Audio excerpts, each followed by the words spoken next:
Happy second week of April, friends. I hope everyone is so excited for our soup and dipper today.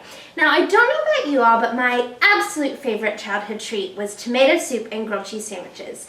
And we didn't have them that often, and normally the tomato soup kind of came out of a can, with a red and white label, but I thought it would be so fun today to do kind of a grown-up take on the traditional and the classic tomato and grilled cheese sandwich. So we're going to do a tomato and corn chowder, and then a grilled cheese sandwich with country ham and parsley butter. So good. So let's get started. I've got some pans heating up back here, and in the soup pot, I'm just going to add a little bit of olive oil. And you will see that I have already roasted tomatoes. Now, let me grab a mitt. Okay, we have talked about this before, how easy it is to roast vegetables. High heat, 30-35 minutes, and you're set to go. Tomatoes work just the same. Now, you're going to see this is what they look like. Looks kind of terrible, doesn't it? It's a little bit dry and gross. What this is amazing flavor. The moisture of the tomatoes kind of cook out, and you're left with this really dense, really flavorful tomato mash. This is what you're looking for. Don't be scared. So we're going to take this and add it to our stock pot with some olive oil. Now, when I was roasting, do you hear that? Good to go. When I was roasting these tomatoes, I added some garlic and I added some basil. So those flavors just kind of already got infused in here. Woo! It is warm back here.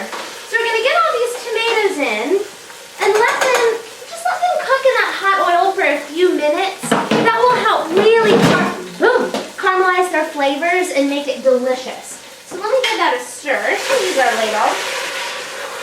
Oh, smells sweet, and it smells like what I would imagine Italy to smell like. I've only been to Italy once and I absolutely adored it, but this is what I think Italy smells like. So once this is cooked for just a minute, I'm going to add some stock. Now this is turkey stock that we made after Thanksgiving. Super easy. Just cook the turkey carcass down for as long as you're willing to wait, 4, 5, 6, 10 hours. It gets delicious and rich and perfect, and then just freeze it. This has been frozen since Thanksgiving, and it is still wonderful to use. So we're just going to let these cook together. Now, again, with these soups, you can make it whatever thickness you want. If you like yours really thin, go ahead and add a lot of stock. If you like yours to be on the thick, you can stand your spoon up in there, don't add a whole lot. Whatever you want, it's no problem. I'm going to kick up the heat and just let that simmer while we get going on our grilled cheese. Now, we could just do a traditional grilled cheese with those processed cheese slices, but why? Life is too short. Let's do something awesome.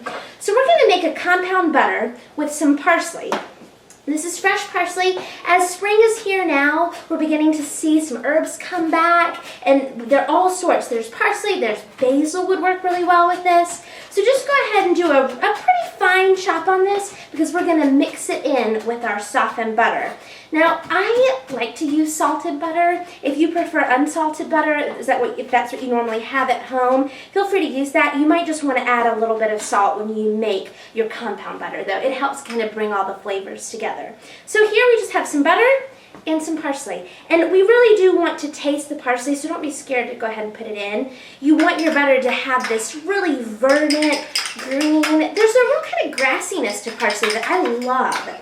So add as much as you're comfortable with, but don't be nervous and only add like 2 little specks. It's no problem. I'm even going to add some more. So you see, there's a good bit of parsley in this compound butter. But that's it. How easy was that? Now we're going to take our bread. And I've got some sharp cheddar cheese here, which I just adore. If you prefer a mild, if you want a Monterey Jack, that's also fine. It would be great. We're going to spread some butter on our bread and add our cheese and our country ham. Now, you could do bacon. I love bacon. But around these parts, we've got a lot of country ham, and it's salty and it's kind of crunchy. It's got a similar flavor to bacon, but it doesn't have that smokiness that bacon has. So I'm going to add a few sprinkles of that. Oh, this is going to be so good. Do you hear that tomato soup back there? It's talking to us too. Let me put this on for a second and turn down our heat. Because what you don't want it to do is boil too much, because when it does, I know this happened, it pops all over your kitchen, and then you spend hours trying to clean up the tomato sauce that's plastered to your ceiling. You want to add a little bit of butter to the inside to help this country ham stick. Otherwise, it'll be all over your panini press or skillet, because that's what we're going to use. That's it. Now, if you watched last week, you saw the skillet trick. We've got a panini press here, but it doesn't have the top. So what we're going to use is a piece of slate that we've covered with foil and just an aluminum can full of, I think that's probably got canned tomatoes in it, whatever you have, something for weight. So I'm going to add some of our parsley butter to the outside. This is just like when you made grilled cheese as a kid. If you put butter, or some people put mayonnaise on the outside, whatever you want, and then down it goes. Hear that? That sizzle? Oh, it's going to be so good. Let me add a little bit of butter to the top because you want that golden brown, really crunchy, delicious grilled cheese consistency. So to the top, then I'm going to plop on my piece of slate, which is nice and flat, but it's not quite heavy enough. So I'll put that down, and then, or wait, done. Let it go. Back to our soup. Everything in here is nice and soft. And really, again, you choose what consistency you want. I really like my soups to be pretty smooth. I don't want huge chunks, especially in tomato soup. I think sometimes the tomatoes pop in your mouth and I don't like that. So I'm going to use my immersion blender right here, just a little bit, to kind of smooth it out. And it looks so good. Oh, I love that smell. Again, if you don't have an immersion blender, a normal blender will work fine, or one of those supercharged blenders if you have that, just pour and pour. Now, I'm going to add some cream. Now, when you work with tomatoes have a ton of acid in them, and if you use milk in here while it's hot, sometimes your milk will curdle, and then it'll separate, and it kind of looks gross. The taste is fine, but it doesn't look the way you want it to look.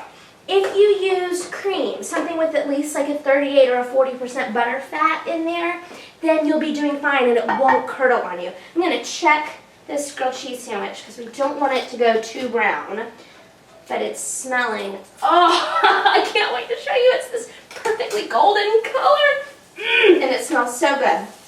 So something to keep in mind, use a higher butter fat for your soup, and then when you're working with things like tomatoes or other highly acidic fruits or veggies, and then you'll be fine, it won't separate. The last thing I'm going to add is some corn. This is corn that we took off the cob last summer and froze. It's actually still frozen. I'm just going to put it in and it'll heat through.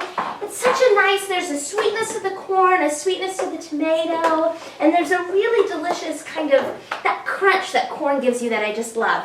So the last thing we're going to add, if you saw last week, one of our cheesemakers is doing this peppered goat cheese now, which I adore. So we're going to add just about, I call this a knob. I don't really know what that is. Maybe an ounce, ounce and a half. Just enough to give it a little bit more creaminess and that bite of the pepper. And that's it.